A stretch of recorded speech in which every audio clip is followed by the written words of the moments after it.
ಶ್ರೀ ಗುರುಭ್ಯೋ ನಮಃ.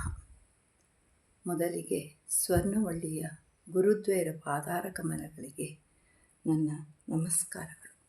ನಾನು ಸುಧಾ ನರಸಿಂಹಮೂರ್ತಿ ಸಾಗರ. ನನ್ನ ಒಂದೆರಡು ಅನಿಸಿಕೆಯ ಮಾತುಗಳು. ಸ್ವರ್ಣವಳ್ಳಿ ಶ್ರೀಗಳ ಮನೆ ಮನೆಯಲ್ಲೂ ಭಗವದ್ಗೀತೆ ಪಠಣ ಆಗುವಂತನ್ನ ಆಶಯಕ್ಕೆ ಬೆಂಬಲವಾಗಿ ನಿಂತವರು ಶ್ರೀಮತಿ ಸವಿತಾ ಜೋಶಿಯವರು. ಅವರು ಅಂತರ್ಜಾಲೀಯದಲ್ಲಿ ನಿಶ್ಶುಲ್ಕವಾಗಿ ಹಾಗೂ ನಿಸ್ವಾರ್ಥವಾಗಿ ಭಗವದ್ಗೀತಾ ತರಗತಿಯನ್ನು ಆರಂಭಿಸಿದರು. ಅದರಲ್ಲಿ ಮೊದಲನೇ ತರಗತಿಯ 39 ವಿದ್ಯಾರ್ಥಿಗಳಲ್ಲಿ ನಾನೂ ಒಬ್ಬಳು. ನನಗೆ ಭಗವದ್ಗೀತೆ ಓದೋದು ತುಂಬ ಕಷ್ಟ ಅಂತ ಅನಿಸಿತ್ತು. ಅದರಲ್ಲೂ ರಾಗವಾಗಿ ಹೇಳೋದು ಇನ್ನೂ ಕಷ್ಟ ಅಂತ ಅನಿಸಿತ್ತು.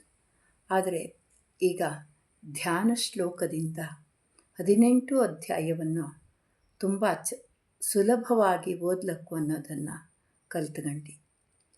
ನಮ್ಮ ವಾಟ್ಸಪ್ ಸ್ಟೇಟಸ್ ಹಾಕೋದ್ರಿಂದವ ಕೇವಲ 39 ಜನ ವಿದ್ಯಾರ್ಥಿಗಳಿದ್ದ ತರಗತಿ ಇವಾಗ 2010 ಹೋಗ್ತಾಯಿತ್ತು. ಅಂದರೆ ಭಗವದ್ಗೀತೆ ಮಹಿಮೆ ಎಷ್ಟಿದ್ದು ಅನ್ನೋದಕ್ಕೆ ಇದಕ್ಕಿಂತ ದೊಡ್ಡ ಉದಾಹರಣೆ ಬೇರೆ ಬೇಕಿಲ್ಲ ಅನ್ನೋದು ನನ್ನ ಅನಿಸಿಕೆ. ಹಾಗೆ ಈಗ ಬಿಡುವಿಲ್ಲದ ದುಡಿಮೆಯನ್ನು ಮಾಡ್ತಾ ಬಿಟ್ಟರೆ ಮನಸ್ಸಿಗೆ ನೆಮ್ಮದಿ ಒಂದಿಲ್ಲ.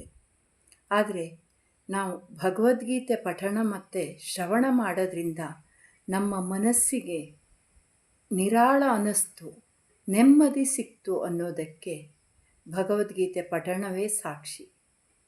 ಜೈ ಭಗವದ್ಗೀತಾ. ವಿಶ್ವಮಾತಾ ಭಗವದ್ಗೀತಾ. ಶ್ರೀ ಕೃಷ್ಣಾರ್ಪಣಮಸ್ತು.